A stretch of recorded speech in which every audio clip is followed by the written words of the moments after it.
What up, everybody? Now I know it's been quite a while. I mean, for the title of my video to be my first video of 2013 and it to be mid-February before it's put out, I mean, that's inexcusable. I'm quite the slacker, but I feel you people deserve to know the reasons behind my hiatus, and that's what it was. I was dealing with some family stuff. My grandmother had taken ill. Before the last video I shot, had been going on for quite a while. Last time I saw her was on my birthday, and it was pretty heartbreaking, to be honest. My family would always joke that my grandmother would forget a lot of things, but she would never forget, her grandson, or her, sometimes I guess her favorite grandson, according to my mom. But on my birthday, that's what happened, and it just pains me to see a loved one in that condition. And then a couple months later, on my mom's birthday of all days, my grandmother passed, January 8th. So, I don't know, it hit me pretty hard. On top of it, December I didn't really have anything wrestling wise, and since we really don't have an off season, you kind of take your break when you can get it. That's what I did. I took the last couple of weeks of December off. Didn't really feel like training. Then I realized that starting January, I think 4th, I had to start defending my titles again, my Texas All-Star Wrestling heavyweight title, which is what I did. And then I was like, okay, gotta get back into the rhythm of things. But really during that stretch, I really wanted to take a break from a lot of things, and videos just kind of happened to be one of those things too. So January, I mean, I was booked every weekend for the most part, having to defend a TASW gold or being at Booker's ROW show. But it really wasn't until February that I really started to kick it into gear as far as with my training. It seemingly I wouldn't be as consistent as I once was. I tapped out of XT. I got that for my birthday, and been meaning to really go through it, and I'd go through a couple of days and then stop or take a break or whatnot. But started this month, I actually got back into it and getting back onto my yoga routine with DDP yoga, starting over with that, so I'm back to the beginner level. But I hear a lot of people that are on it now. It's awesome. It really has done wonders for me, and I'm hoping it really does the trick this time, which I'll cover a little bit later. On January 26th, I unfortunately couldn't make the Gulf Coast Power Pro Wrestling show, their return to Beaumont, their return to doing performances or putting on shows with Glory and Pain 8. It was a Glory and Pain 7 on December 10th, 2011, where I captured the GCPPW heavyweight title. Unfortunately, I couldn't make that show because I had a prior engagement, and apologize to all the fans of GCPPW. I wasn't for a lack of wanting.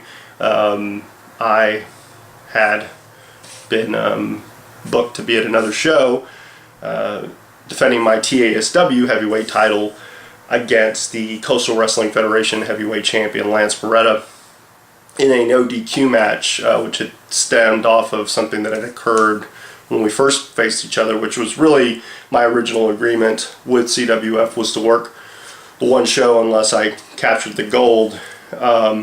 Unfortunately, there was a DQ finish, so this show, January 26th of this year, which was Winter War, we were in a no DQ match. I decided in my promo to kind of bring up that a no DQ meant no complaining, no whining, no reasons to bitch about it, about the outcome, win or lose. And I made history and captured my third title. So I am now the GCPPW / TASW / CWF heavyweight champion. So I'm a champion in 3 different promotions, one being Beaumont, one being Lamarck, one being Humble, although TASW does travel quite a bit. So, man, it's been called historic. I called it historic. It's, that momentum. 2012 was awesome for me, and I'm looking for 2013 to be just as awesome. Really, the DeMarc out era, it's infected at least 3 separate promotions, and I've been able to work other promotions. Working with ROW, worked their last show this past weekend. I got to face Aiden Cristiano for the first time and never faced him. You'll have to see what happens when they release it on YouTube, but really good match, and I really like a rematch against him. First time, and it was great being in the ring with him, but really it's unique being at ROW because I'm successful other places, like I said, being a champ at 3 different companies, being a guy that's kind of a high up on the cards and a guy that people look up to, but at the same time, I'm still learning, and that's really what happens when I go to RW. It's just great to be around Booker T and kind of learn from him. I pick up so much just by kind of watching others and watching everyone interact in the locker room, and I think they've got a really good thing going. But it's also frustrating because I'm successful other places, and I haven't seemed to find consistently having success. So it's a unique puzzle to crack, but I'm hoping that I can crack it 2013. So, I've had some lows, but some highs. It's been good overall. So, I'll come back to myself momentarily. Want to talk a little bit. I talked about this on Facebook, what I would be talking about. Next topic is WWE, more importantly, The Rock, his return, once again coming back. He had made this big announcement on Raw 1000 that he was going to capture the WWE title, and he was going to face the champion at the Royal Rumble, and Punk, began the turn and then aligned himself with Paul Heyman, and but The Rock, at the Royal Rumble, he captured the WWE title. And hotly debated topic. If I listen to any podcast, it is the topic of conversation, is The Rock, his return, him winning the title. So many people are split. Some are angry. My thoughts on The Rock returning, I was a big fan of his during the Attitude Era. Huge fan. He's one of those guys that I watched before I got in the business, so it's different watching him. I'm still remind myself that he's, I'm always reminded of being a fan when I watch him. So whenever he's out there, it's, like a stroll down memory lane. The catchphrases. I hear people's arguments. I hear people's, complaints. I haven't really thought. I think it's more what they've decided they're going to do with him, which is to really not have him do a lot in the ring outside of talking or sharing stories, or talk about the place he's at and how it's special to him, which is unique, because you get kind of his inside view, but at the same time he's just talking. I was really pleased with his match between him and Punk at the Rumble. I was really pleased with the Rumble overall. I always like the Rumbles. I like how they put those shows together, but more importantly, I really enjoyed his match with Punk. I was interested to see how they would do it, where they would go with it. So many elements. I was going for CM Punk purely because, he's a guy that broke in probably a little bit before I did, but, he's one of those guys that I've seen and to see what he's done, and to see the reign, the 434 days. I mean, that's, obviously I enjoyed it enough to kind of take a little bit of that and talk about how many days I, had my titles for. So part of me really wanted him to continue that reign. Again, you go to podcasts or you read sites and you hear about rumors of, him and Taker, and go, wow, WWE title, and it's like, well, but it was just the idea that he'd have the title and have this win. I mean, could you imagine if he had beat The Rock? How much more solid. But then again, he's in a really good place. I mean, I often ask people, when Punk first debuted, could you see him being the longest reigning champion in the modern era at the time? And it's like, no, probably not. And it's a testament to him and his hard work, and also the company that they put faith in him. And the story that they were trying to tell with his title reign was unique. He even got past injury, which, again, you got to respect that. You got to respect what the company's doing with him. And saying that, you got to respect the fact of what they did when they took it off him. He was the villain in this, and Rock is the hero. He did everything heroic, and that's how they wrote it. He came in, said he was going to, beat Punk.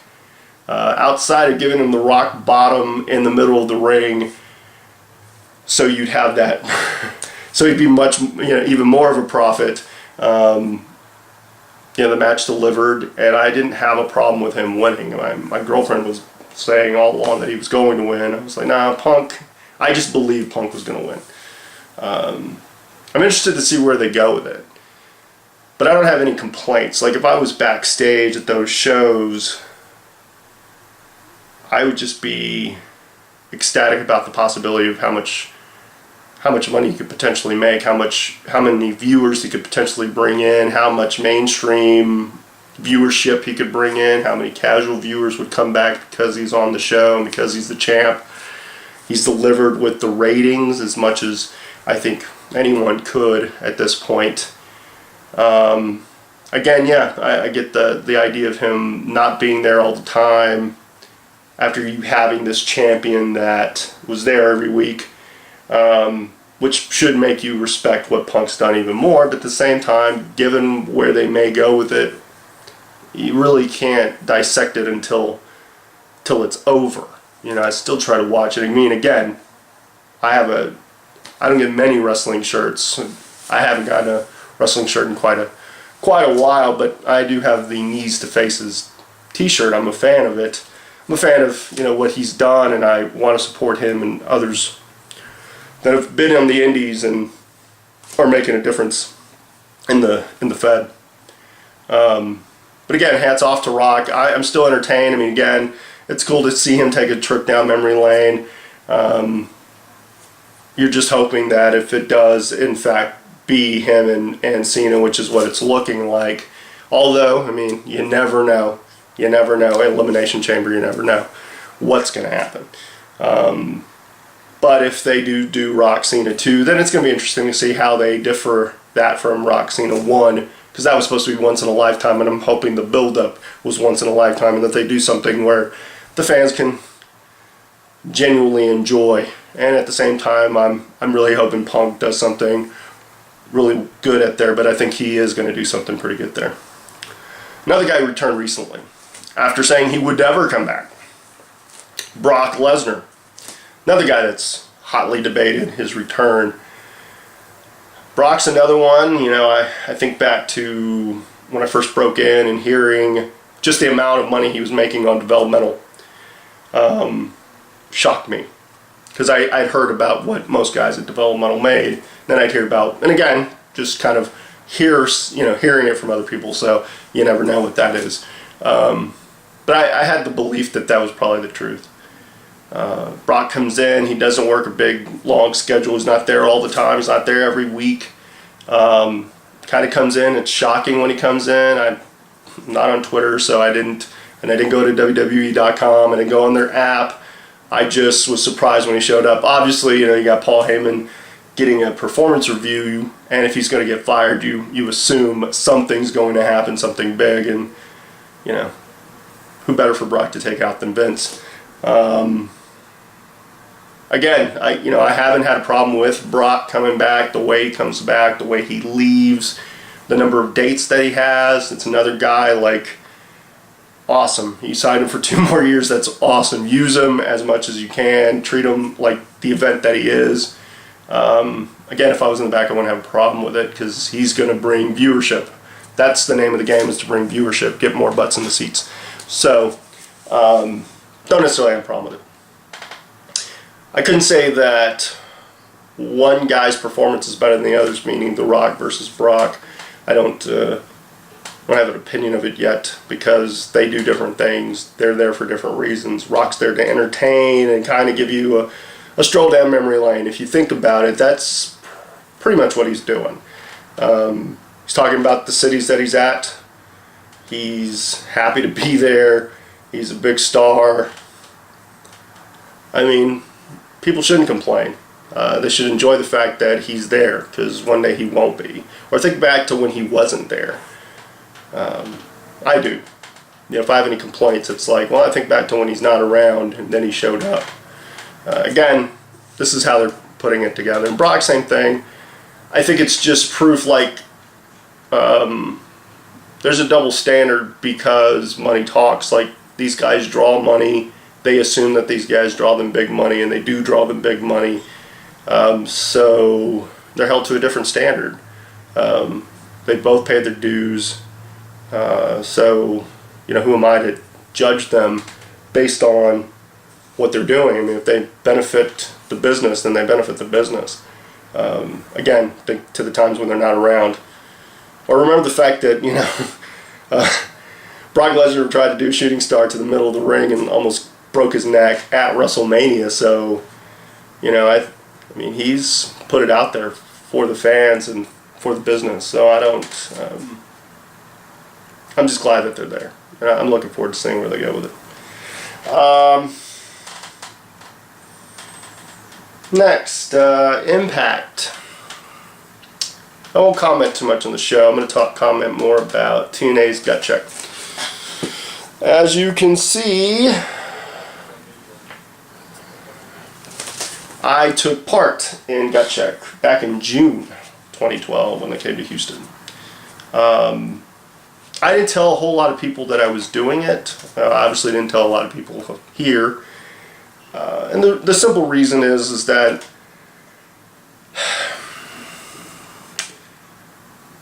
I notice a lot of times that if guys want to go to a higher level and they make mention of it, someone's always going to try to shoot their dream down. I don't know how many conversations I've had with certain guys and gals that say, hey, WWE, they want to go to WWE, but they go to certain locker rooms and they say that same thing. You know, they say it loud and proud that is their goal, and immediately shot down, like, why would you want to go there? They're going to do this, this, and this. Like, every possible, conceivable negative thing. Like, you don't want to go there. And I've never understood that. And same thing, I hear certain people and certain peers of mine, and I respect their opinions because it is their opinion. I respect it because I probably respect them. I wanted to do it because I wanted to see where it was at. And I've been doing this at that time 12 years. I assumed, well, you got to get seen.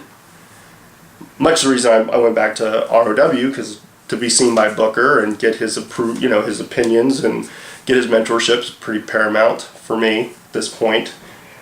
Same thing with going to Gut Check. I wanted to see where I was, and if I had to pay them to get them to look at me, okay, well, if I had the money and I wanted to invest myself, because everyone says invest in yourself, but again, I know one or two guys that would bring up that they're going on Gut Check, and you'd go into certain locker rooms and people would shoot it down, like, why do you want to do that, and why do you want to pay that amount of money, and why do you want to be, they're not going to sign you, so on and so forth. And it's like, well, how else are you going to get your foot in the door? You think that they're going to go to some indie show and watch you? I mean, not unless you're a name, and becoming a name, it takes time. And when you're in this business, time is not necessarily always a luxury.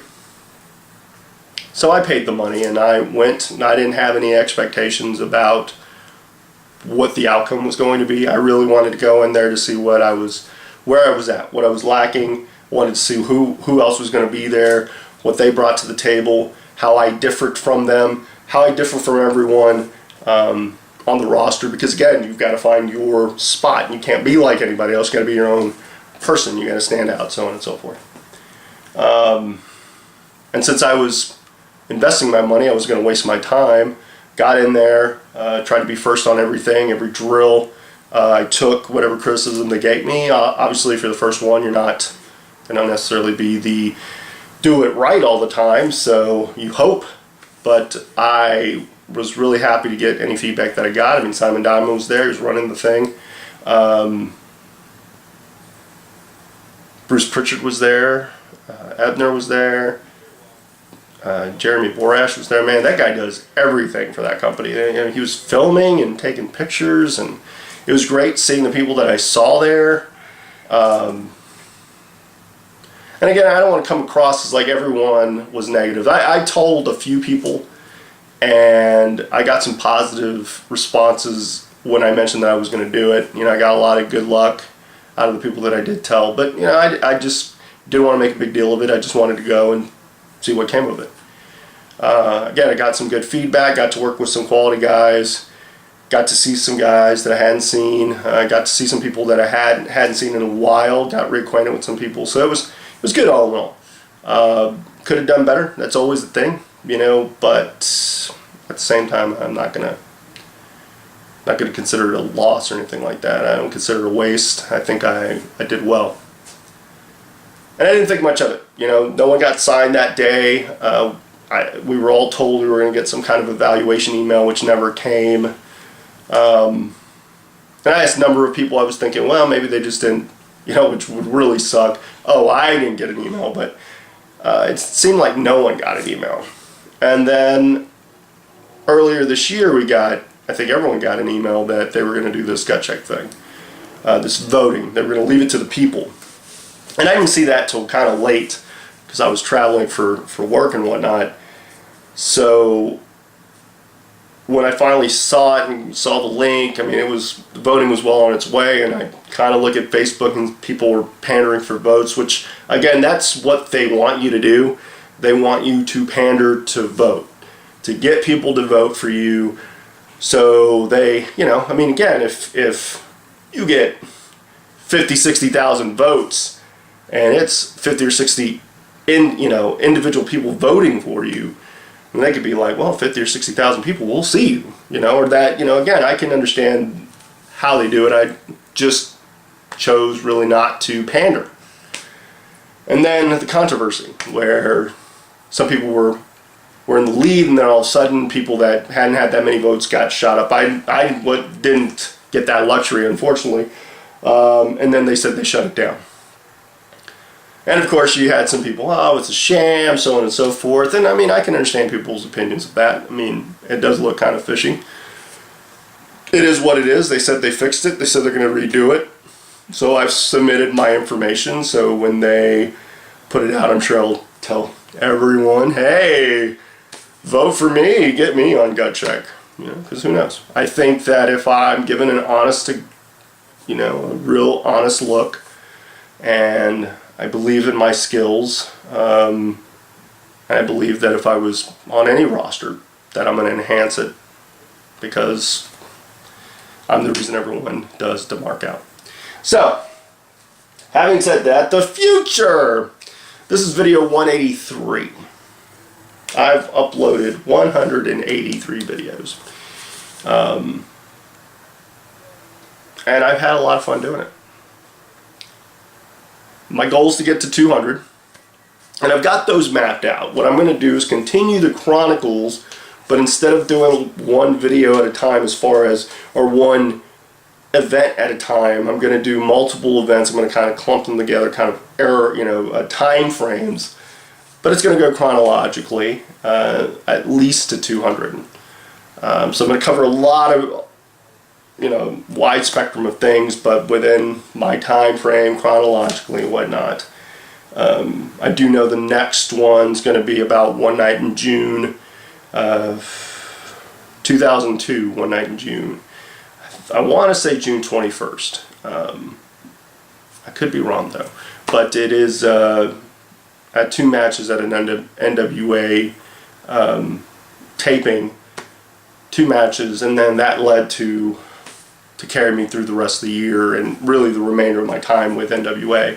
So I'm going to cover that. A lot of that's already on YouTube, including me talking about the anniversary show, like the 54th annual anniversary show for NWA, which I was on. So I'm going to cover a lot of that and just my thoughts and feelings, and then kind of go from there. As far as shows go, right now, March 9th, I'll be at ROW, I believe. March 30th, I will be defending the TASW and CWF and possibly the GCPPW heavyweight titles at the 20th annual Humble Rumble. And it is at the 19th annual Humble Rumble where I actually captured the TASW heavyweight title. So I'm very much looking forward to that. April 6th, there's a CWF event, but they have to get back to me as far as if I'm going to defend the title. Who knows what's going to happen March 30th. GCPPW, when I get word of when their next show is, I will pass that along to everyone, because I will be glad to defend my title that I've held for over a year. Yes. An actual calendar year. I think I'm at 14 months at this point. Yes, I am at 14 months. Woo! Also, later today, I will be at XWA, but I will not be performing. I've been approached to come see that show, or they wanted me to take part of the show. I have a very kind of strict rule moving forward that I kind of have to see where you're going with stuff before I say I'm going to do it, unless it's some kind of cross-promotion stuff like a TASW or GCPPW or CWF or with ROW or whatever. Or it's a stable company that's doing things that I feel like is going to further my career, then I'll join them. But if it's a company that's local or something, you know, I kind of have to see where they're going before I decide. I'm at that point where it's like, well, you know, I got enough work. So if you want me to come aboard, so I'm going to go check out their show. It looks like a really good lineup. I'm really kind of intrigued to see what they're doing, but they're trying to negotiate with me to come to their March show, but until they announce that, and depending if there's any conflicts or not any conflicts, and depending on how the XWA show goes, we'll see. So it's a to be continued, but you know, I'm looking forward to it. It's good to kind of be a spectator every now and then and see it. Got my anniversary coming up in April, anniversary for wrestling. At that point, I'll be making probably an announcement of some sort. It just really depends on how this year goes. But I'm looking forward to what the rest may bring. I'm also looking forward to the next set of videos. They're going to be quite a bit of fun, I think. I'm going to have a lot of fun with those. So, trying to think of anything else. Oh, yeah. Beyond Kayfabe, I think that's the name of it. It's a podcast. I believe I'm going to be on there on Sunday at 4 p.m. Central, 2 p.m. Pacific. There's a couple guys out of California. I've been on their show before, so if you get an invite or see me share it and you want to tune in, feel free to tune in. I'm sure we're going to talk about WWE and probably mainly WWE and Elimination Chamber. I'm looking forward to that as much as I'm looking forward to UFC 157. I want to see Ronda Rousey put an armbar on somebody. She could put an armbar. Anyway, we won't even go there. There's no need. Like it? You know you do. You know you do. Also, I will have shirts probably by the Rumble. The 20th annual Humble Rumble. I will have new shirts. I don't think they'll be the markout shirts. They're going to be something new. So, anyway. I hope you had a lot of fun watching this and listening to it. Probably listening to it. I should have told you that to begin with. Just play the video and go work out or something. Didn't expect it to be this long, but it's been a while. I missed you guys. I hope you missed me. I know that we've had our ups and downs, but mainly our ups. I mean, come on, let's face it, you guys enjoy it. You always come back for more.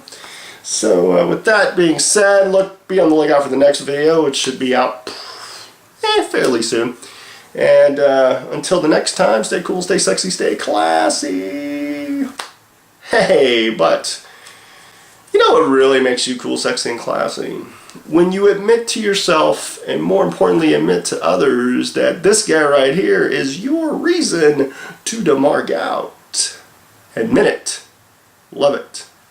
Later.